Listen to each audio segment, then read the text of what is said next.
much, Olawole.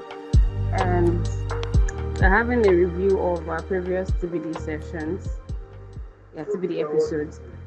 So the aim of today's review is to see how we can practically apply all that we have learned in the previous TBD episodes to real life situations. I think basically, so that's what today's review is going to be about, or should be about. All right, so I'll run through the list of topics we've had throughout our TBD episodes, the previous ones. So the first one we had was Dilemma of a Fixed Mindset Educator in the 21st Century Education System, and it was anchored by Mr. Daniel Aroworade.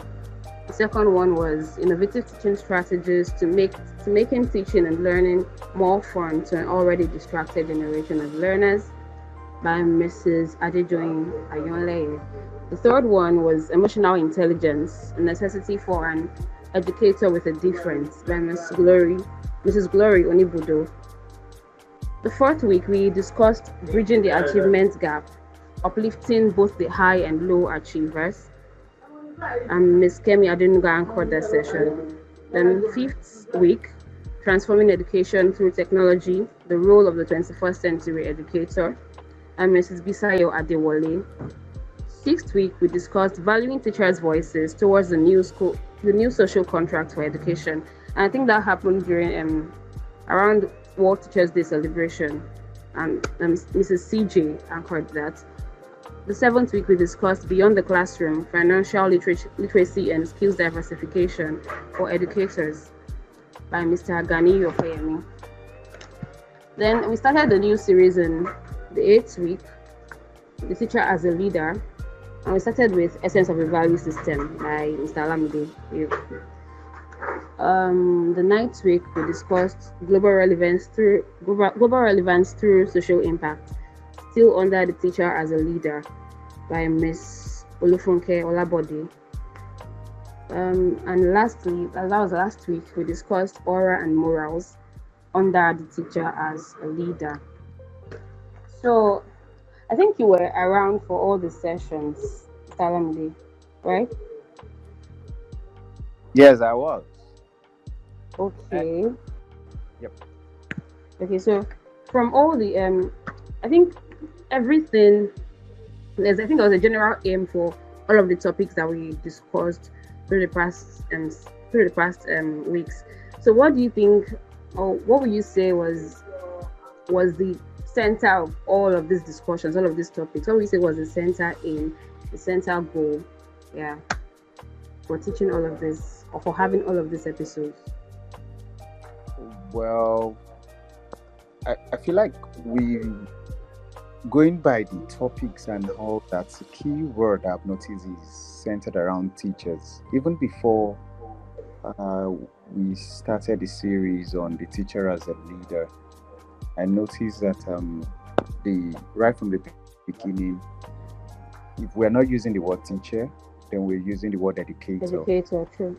Yeah, so in the first week, we have something that has to do with the educator and the kind of mindset the educator has.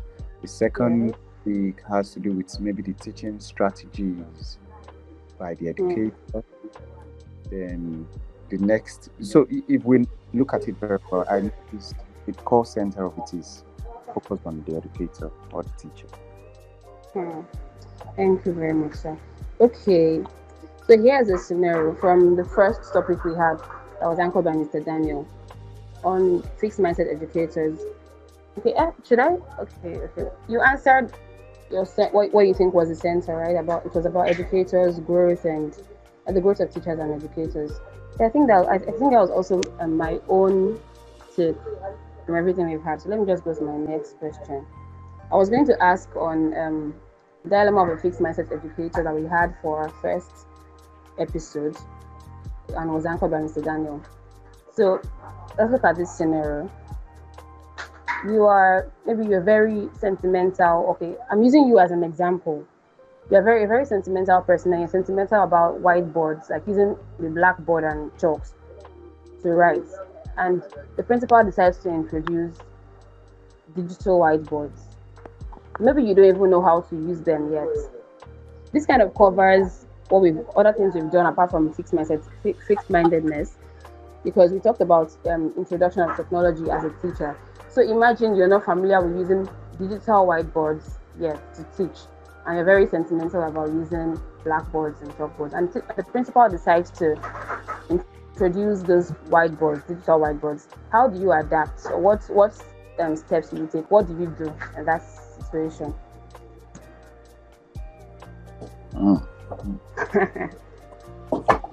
Well, you started with a very strong choice of words. You said I'm a very sentimental person. Yes. So that makes it kind of. I'm trying to see myself as a sentimental person because I'm not quite sentimental. Yeah, that's why you have to put yourself in the person's shoes. Like imagine you were, or imagine somebody who is. What would the person do, or what do you think the person can do to salvage the situation? One of the things that I would do, because as a sentimental teacher, as you've said, which is I have a bias against anything that will take me out of my comfort zone. If I get you, isn't it? Yes. Okay. Yes. So if I'm a village teacher, or maybe I'm teaching in the village, that kind of scenario, and you bring this, I feel like I'm going to feel like you're trying to stress me. The only reason why I would start appreciating it, because for the first few weeks, I won't lie to you, I will keep on using my blackboard, what I'm more familiar and comfortable with than the magnetic board and all that. Like, guys, how it is for most people. And gradually, if I have a colleague who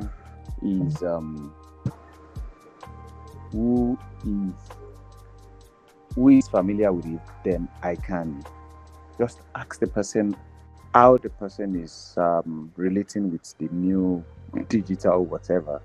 So if the person can sound more convincing, then gradually I can adjust as well. Okay, then, so you would adjust gradually. What do you say? So you adjust gradually? Yes, I would adjust gradually. So what if the principal decides to get rid of all the blackboards, trying to trying to reform everything at once, and decides to hold maybe a 2 days class, or maybe like just a training for teachers to know how to undo these digital devices, and after that the 2 days elapse, is going to stop or remove all the blackboards, and you have only the digital whiteboard to work with. So what were you doing in that situation? You don't have access to the blackboard, and you have no choice but to learn how to use it. And you are trying to not be rigid. You're trying to adapt to change, because the question is, how do you adapt? How do you open up to change? Well, I feel like you just kind of answered the question for me. Okay. By mentioning the word adapt. Okay. You get it now. But in all honesty, well, if there is going to be a training, you get now, because no matter how sentimental or biased or fixed minded the person may be, once the principal said, "Oh, I'm going to organize a training, so and this will be explained," then aside the training, I would ask the principal, would you provide tools like laptop and all that? Then also I would let the principal know where I'm coming from, that please, it will take a week or 2 or 3 to finally adjust. Okay. I think that's sincerity. Yes, sincerity, admitting that, yes. Admitting my weaknesses. Yeah, I'm like willing to give changes a try, something like that. Definitely. Okay. Definitely. So it's your turn. I think if you have a question, if you have something you want to ask me. Well, concerning that particular topic, when we have the dilemma of fixed mindset educator. Yes, sir. I feel like sometimes the reason why people have fixed mindset is not necessarily because they want to have a fixed mindset, but Hmm. when someone has been used something for a long time, then that thing they are used to kind of become part of them. Hmm. And in other words, that could become part of that mindset that becomes fixed to what they are used to. I don't get what I'm saying. Okay. True. To some extent. I think Okay, so is 50%. Okay, should I? Yeah, 50% true. I've been a teacher in a village whereby what I'm used to is no laptop, nothing of such, no internet, just blackboard, just like the scenario you've painted. And this is what I've been using for the last 10, 15 years. And somehow I am used to it. I've been able to devise means on getting results in the way that I best understand it to be. You get Hmm. it now? So Yes. when you're coming as the Lagos-based teacher, for instance, or the tech guru, Hmm. is it really okay enough to say I have a fixed mindset? Because I think I'm just probing that the word fixed mindset sometimes, is it necessarily because people are not open to change, or it's just because they've been used to a particular thing for a long time and taking them out of it Okay. may be difficult. I don't know if you get what I'm saying. Yeah, I think I understand what you're saying. Yeah, this is not me playing a devil's advocate for having a fixed mindset, but at the same time, I just feel like the mindset becomes fixed to whatever it is used to over time. Hmm. Okay, personally, what I said is it might not 100% be fixed mindedness. It could be and it might not be. Because for me, I recently attended a conference I think I mentioned to you about. Um, I think it was a Bible conference. Yeah, it was not education related. But then there was something like that, like it kind of relates to what we are discussing now. New concepts, like yeah, you probably didn't have, or new interpretations to things that you've always seen the same way. And seeing those things in truth, in a new light, and realizing that those things you're seeing, like the new interpretations you're getting to these things, they are real truth. It's the real thing, and what you believed before was actually wrong. So even if you had been used to the wrong teachings, the wrong ideology of that thing, getting to know the real thing, and you know when you get to know the real thing, you don't just take it because you're already used to something. You try to verify, okay, is this how true is this? What you try to check facts to make sure that what you found out was real or was true. And when you realize that those things are true, no matter how hard the human mind is, I think one trait to identify somebody who is really willing to adapt to change is when you realize you're in the wrong and you see what is right. I think it's okay to change, and even it might not be immediate, but the fact that you're making effort towards getting to that change, I think that's what counts. And because you're making efforts, you'll see progress gradually. So there were things that I also learned, things that I had strong beliefs in, and in the Bible conference that I gave as an example, there were things that by the time scripture was opened, and those same things I used to interpret based on maybe teachings I've heard, and not based on even my own interpretation for myself. By the time I started seeing those things in the real light of what they were, what they intended, what they were really meaning, I realized the truth from it, and I realized I was in error in some areas, wrong in some areas. I was not 100% totally wrong, of course, but then there were some things I held there that were not true. So I had to open my heart up to changing. There's some things that I still find difficult to let go of, but because I know those things are wrong, so to say, I'm trying to like incorporate the new things I've learned that are true, incorporating them in my daily activities, trying to putting effort into learning them, into doing them. And it's in the process of doing those things that you become better. Because even the things that you learned already for 10, 15 years was because you did those things for long. So making an effort to start those new things you're learning, to start putting effort into them, to start doing them, in the process, I think you'll become used to it too. Okay, Somehow. I but don't know. Precious, let's have a twist to it. Okay, Okay. Okay. I believe we have Comfort online and Ayokunle Ario online. You can get you unmute yourself, please, at any time. It's an open conversation. Okay, you're most welcome. So let's have a twist to it because you're taking it from the biblical perspective and should I say from the religious, but let's still stick within the confine of the Okay, educational. of education. And Okay. yeah, and I want to cite this as an example, which is the allegory of the cave by Plato. I don't know if you're familiar with it. I didn't hear that, sir. Huh? The allegory of The cave. king. The allegory of the cave. Allegory of the cave. Cave, as in C-A-V-E. Cave. Oh, cave. Yes. Okay. So in that allegory, like, you know what an allegory is? Allegory simply means a literary piece that has dual meaning. It has a literal meaning and it has a figurative meaning. So the story has to do with some set of people who have been in a cave for a long time.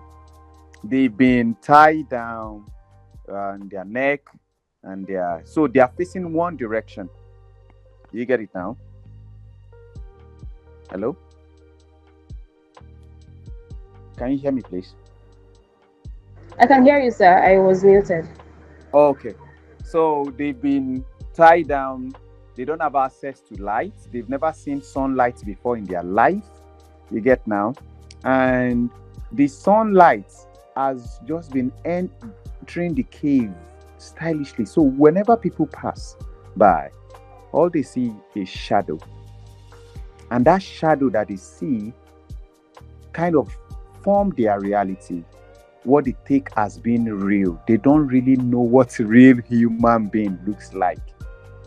Do you get what I'm saying now? So luckily, Yes. one of them was able to break free and went out of the cave, saw the sun and the sunlight for the first time, saw the outside world, saw real people as in real people, the way human being looks like and all that, came back to the cave, narrated the story. Others could not believe. Why? Because they felt he was going overboard. Because over the years, more than 10, 15 years, what they have been used to has been shadows, not reality. But that shadow is what they take as being real. So I don't want us to take too much time on these fixed mindset educator. I'm just trying to flip it. Yeah, true. Yeah.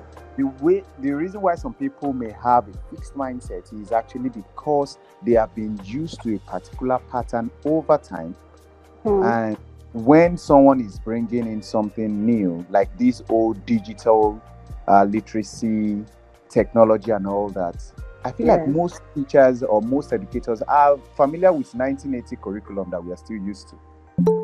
And the best way you can operate, what's it called, the 1980 curriculum for an educator is for the person to work with the 1980 tools and strategies.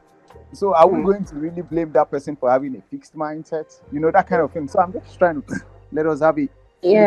Spirit, you get now, but it's fine. Maybe we will not blame the person though. Maybe we won't blame them. Aroworade is on the call now, so so he's the one that took us through the topic.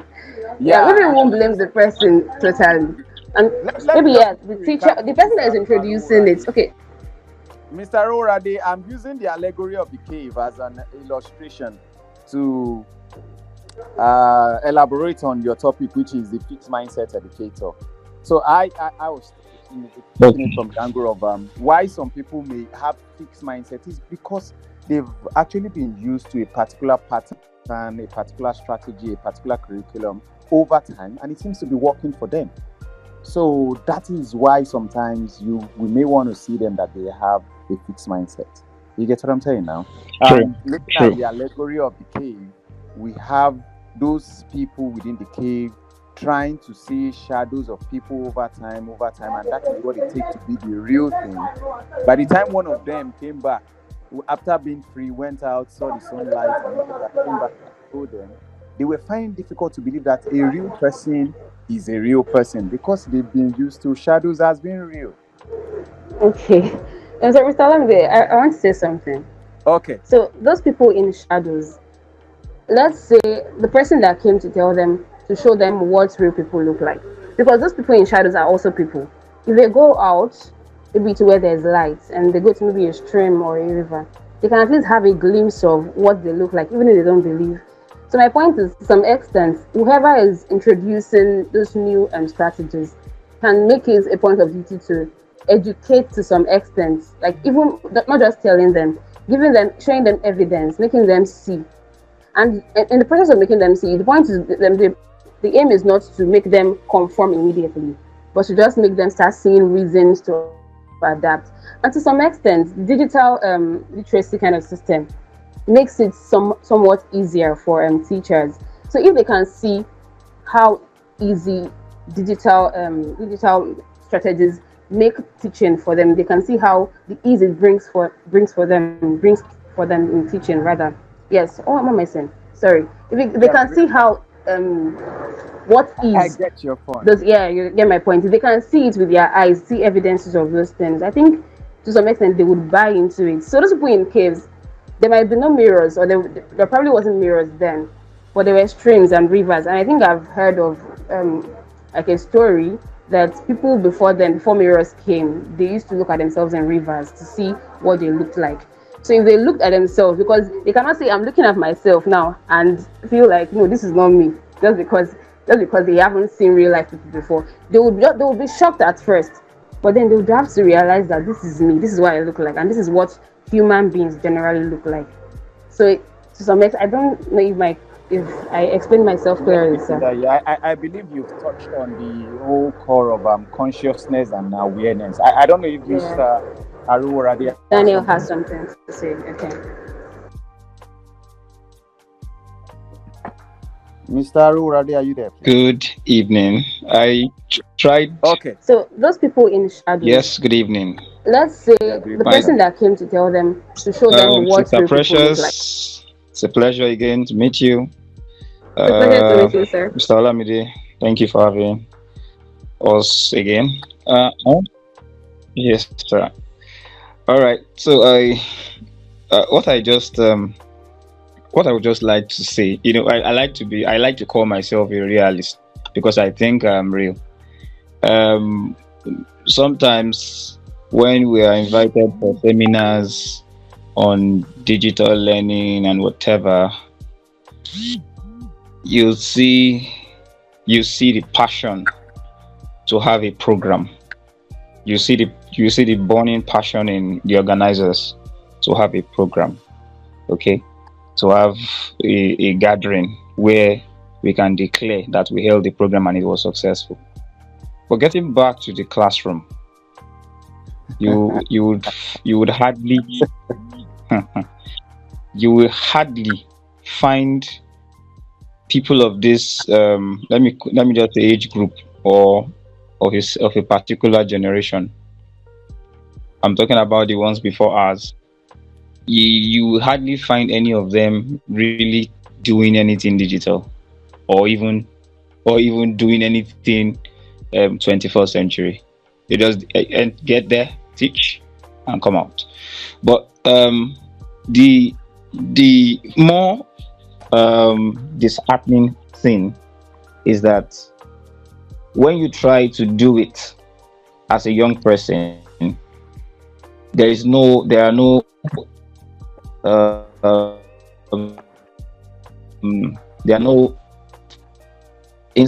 evidence of support. They could try to say, just go ahead, do it, but they really do not support you. And it's more stifling because sometimes they even try to discourage some of these children from doing what they have to do. Now, I said it one time that if you are bringing me to a program where you are teaching me how to go digital in my classroom, and you're asking me not to use tools as simple as WhatsApp. Tools as simple as WhatsApp to send images, to share knowledge with my students. You're saying because they will abuse it, because Lagos State will say probably you're sending notes or you're doing this. If that is the case, then what is the essence of this digital? So it means that sometimes what people preach, they have not even accepted it themselves. So my point here is that we cannot deny the fact that some people are still in that cave, irrespective of what they see. They are not living out what they preach. And I don't know what we can do about that generation, but I think we can start with ours. We can just begin to work at our own levels and say, okay, this set of people, this generation, let's try our best to make sure that we encourage one another to see the blessings of digital learning. I do a lot of digitals, even though many times I don't have to use the projector. There are other things I can use. Yeah, there are other things I use. Games. Sometimes just on WhatsApp, I go to AI, generates an image for me, send it, and the image gives a perfect representation of what I want to say at that time. It attracts the students, and they're able to discuss and have fun. So that's what I just see. I think we need to work on our own generation. Let's forget about those who are not accepting it. Thank you. Thank you, Mr. Daniel. I believe that sums it up. Or what do you think, Precious? Thank you, Mr. Daniel. Thank you very much. Okay, so for everyone just joining us, like I mentioned in the community, that today's episode is going to be a review of all the previous episodes we've had. But as from what I can see, our time is far spent, so we might not be able to address or give a summary or practical scenarios of all the episodes we've had, but we'll try. My name is Precious Olawole, by the way. So I'll create another scenario now from the next from the second topic we had, second episode of our team-based discussions. Welcome, everybody that just joined us. I think this is Ayokunle. I don't know if it's a Mr. or a Mrs. Welcome. Mrs. Olukotun, welcome. Mr. Daniel, welcome. So I'll move on to the next scenario.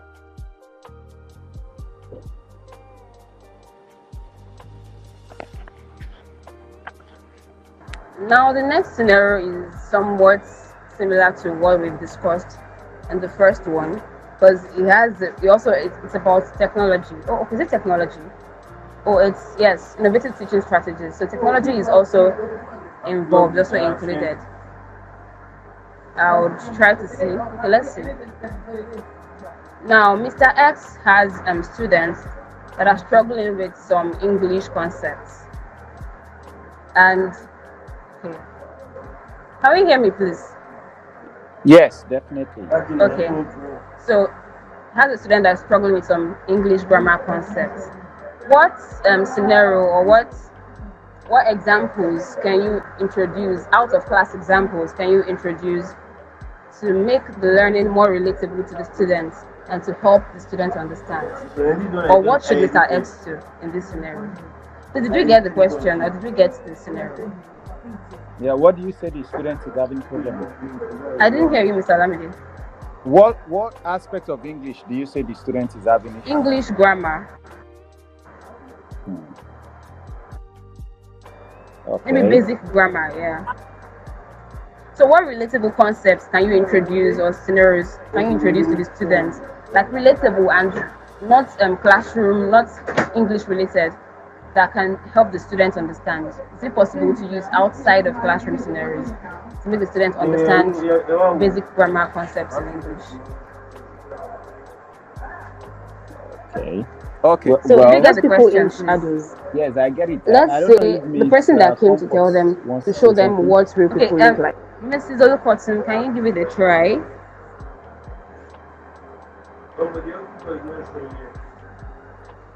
You're still muted in case you're trying to speak.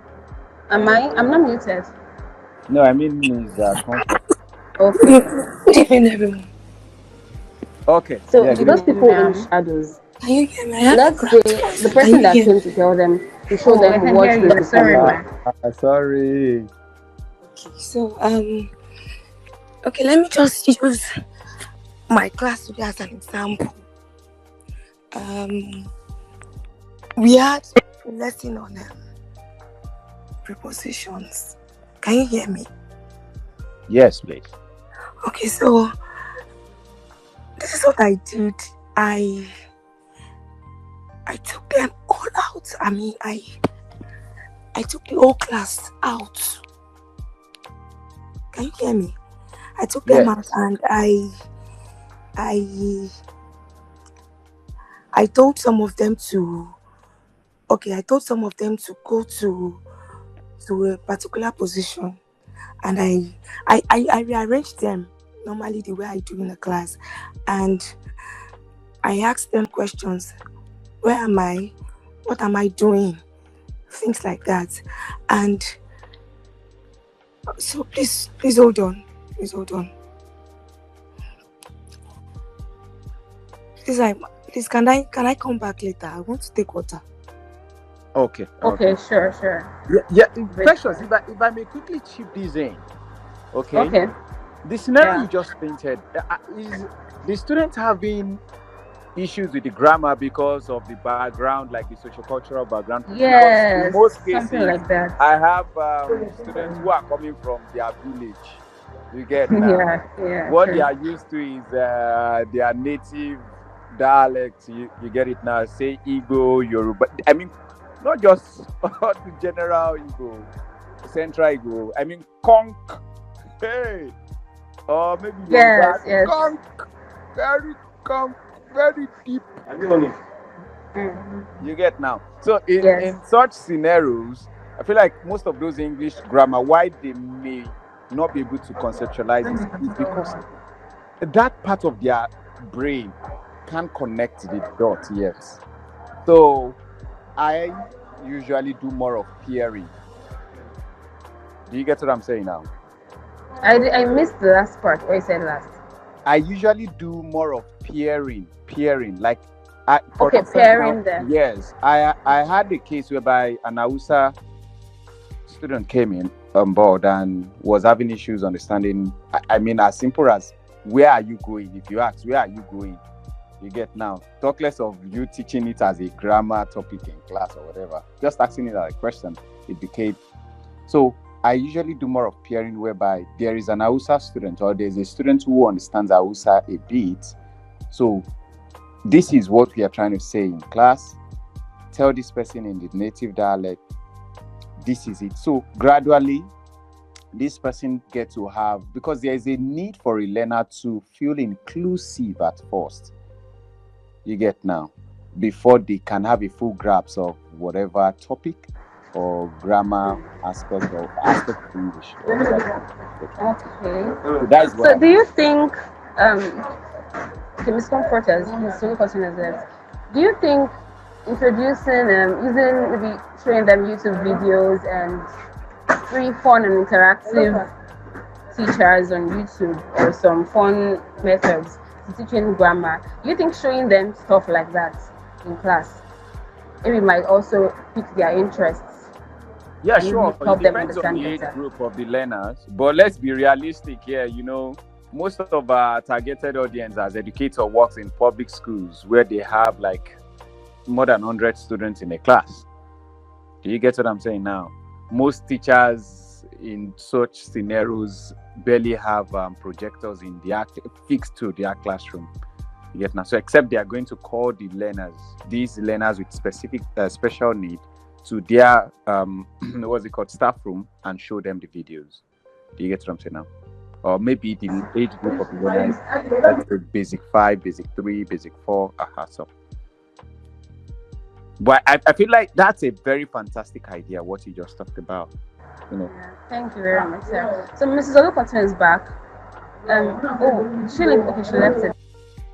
Yeah, I think she's having issues with her network, so she's going. Yeah, I think she is. Okay, so Moving on to the next topic.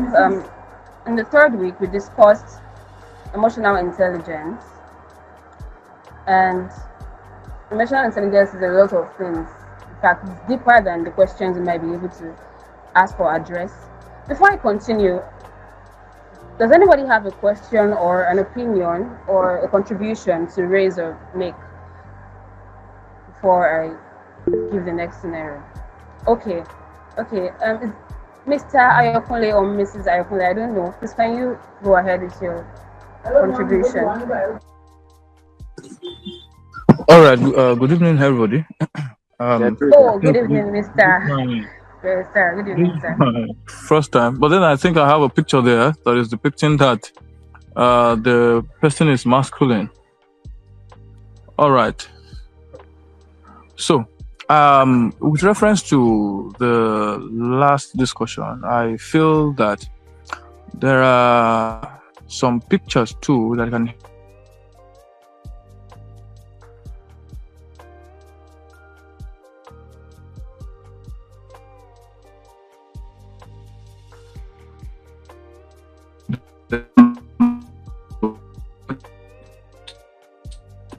pictures from part of speech connecting in it may help. So because of their plenty of them are used to technology, so by the time they have something they can relate with, they can work with, they can play with on grammar, on vocabulary development that can help them. Plenty of them. I think some on there's a game on pronunciation, called pronunciation. There's one Kahoot. That Kahoot I think is very good. I've tried it. You can just put up some things and you just play it like card. Okay, so maybe that can also help. All right. The first one, I think we are going that way, and I think there is no going back. You know, the world is going technology, so and there's no way we can do away with it. Otherwise, we'll just be left behind. There are plenty of platforms anyway. Yeah. True. Thank you very much, sir. All right. Okay. Mrs. Olukotin, you're back. Do you still have something to contribute as regards the previous question, the one on teaching strategies? Yes, but please, can I type? Definitely. You can type, ma. Type, thank you. Okay. So while Mrs. Olukotin types, I'll just go ahead to the next. We still have a lot, so I won't be able to address all of the questions. But I'll try to merge about two scenarios together. So the first one is on emotional intelligence, and the other one is on global relevance. So for emotional intelligence, as a younger colleague who has an elder colleague in the same teaching the same course, how do you offer support to an elder colleague who is struggling with stress due to workload and personal issues, without sounding like you're trying to give advice to your senior? In that sense, like, with the Nigerian mentality of respect, there's some things that maybe people might not expect you to do. Maybe you have advice, like, how do you offer advice or support to an elder colleague that is going through issues, struggling with stress, with personal issues and all of that? How do you offer advice and support to the person without sounding like an ubasabi in quotes, something like that? Yeah. Then the other question is about global relevance. So as an English language teacher or English grammar teacher, in making impact, social impact, there are some areas where you can delve into that's still related to education, impacting lives, and enlightening people, like girl child initiatives and all of that. However, there are other aspects of making social impact that might not necessarily be related to teaching and education, like feeding a child and all of that. So, do you think it is wise for a teacher to involve himself or herself in or volunteer for non, you know, non-education or non-education related role and positions or roles, just to make social impact or to have global relevance, something along that line. If you get my question, please. Yeah, big time. I got it. Yes, I did. Okay. So, if you would like to make an attempt, please, Mr. Daniel, since you answered last. Okay, ma. Let me quickly, for the first question, let me establish that it's going to be really difficult if, number one, you don't have a background of humility. You don't have a background of what, sir? Of humility. You don't. People see you. If people already see you as a proud or arrogant person, or someone who Mr. Daniel is a realist. tries to mind his business always, it will be very difficult. That's one. Two is that you must have good rapport with the people Did you say mutual cord? at the top. Sometimes it's very easy for people of this generation to say, no, I mean good rapport.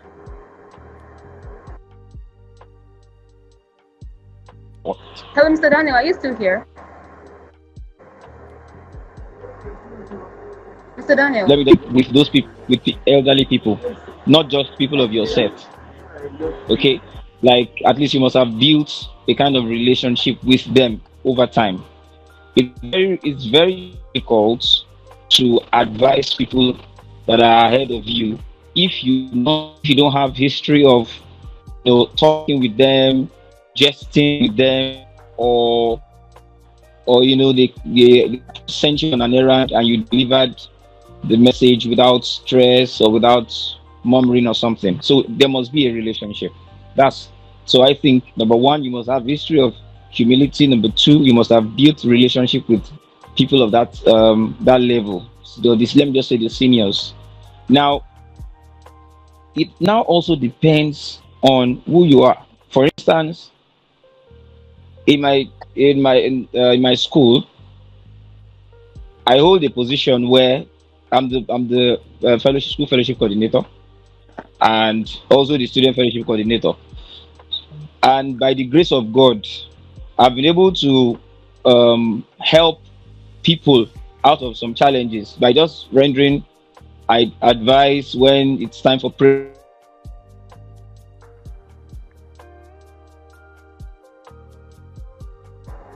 Mr. Daniel, can you please repeat what you said last? I missed that part. I think See things happening. So it's easier for people to come to me. Mr. Daniel just left the call. I guess he's having network. Oh, okay. So let me just reiterate the question. The first one was on emotional intelligence as a younger colleague advising a senior colleague or support or giving support. Hello. Oh, you're back. Welcome, sir. Okay, definitely. Yeah, I'm so sorry. It was a call. So let me just run it off fast. So what I'm trying to say is this: try to not be so hard on the face. Relate to people when jest. Try to jest. If you want to ever be in a position to give advice to people ahead of you, you must have brought yourself so low to a point where you can jest with them at different points in time, such that when you are about to give the advice, you are still smiling and laughing, but you are communicating your opinion. You're already communicating your recommendation. I hope you understand what I'm saying. The best way to still exactly. So the best way to still let them know is to just bring yourself low. Thank you very much. That was really spot on. To be honest, Precious. Yeah. That's very relatable, Mr. Daniel. So not keeping to yourself so often that people now label you as not maybe proud or not willing to relate to people. So building a reputation of humility and having good relationship with your seniors might give you maybe a key to their heart somewhat. Yeah. So my other question was, in fulfilling our duties as social influences and people that make impacts for global relevance, is it okay for teachers to volunteer for social impact roles or in social impact roles that are unrelated to teaching and learning? Now, like I said earlier, there are some initiatives that have a kind of relationship with teaching, like girl child initiatives. Now, there are not many boy child initiatives out there, but girl child initiatives, when you come to programs like that, they always have areas for educational insights and a lot of other things that are involved. So teachers can fit in very well in those areas. What about feed a child initiatives, where you have to walk on the streets, distribute food items and relief materials to less privileged people? And is it wise or okay for teachers to volunteer in such roles or positions just to make social impact and for global relevance? That's the question. Yeah. So, okay, Mr. Olamide is making an attempt.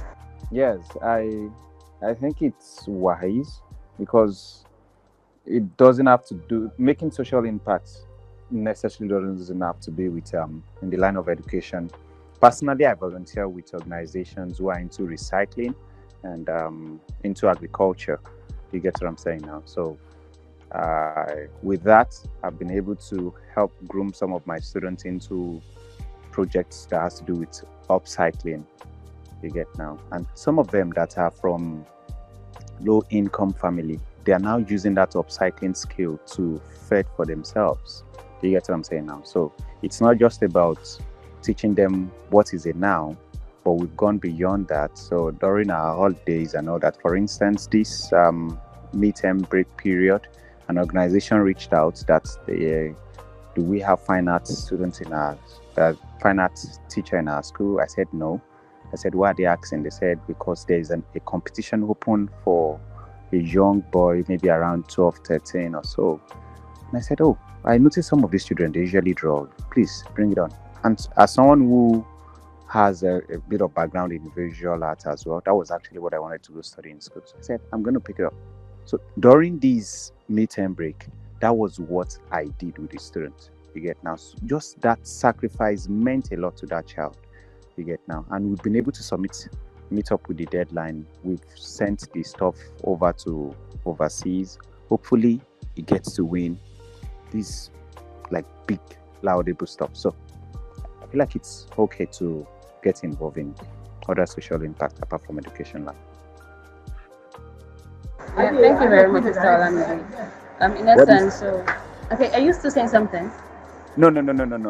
Okay, thank you.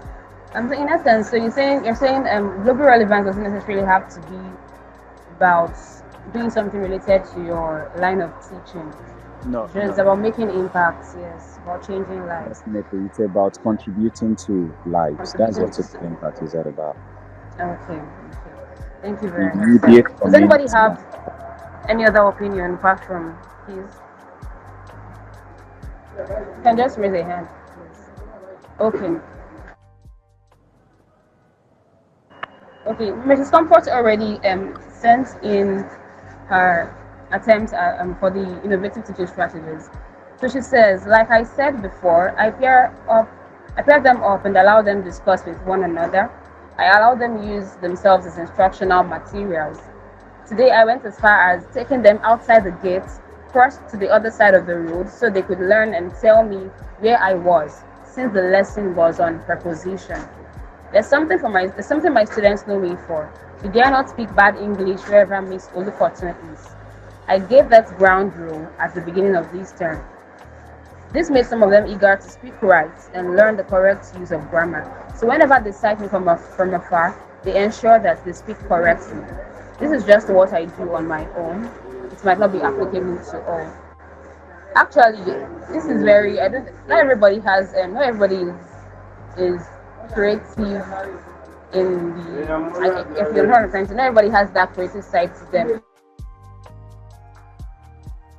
Has to try to be creative, like in our teaching approach.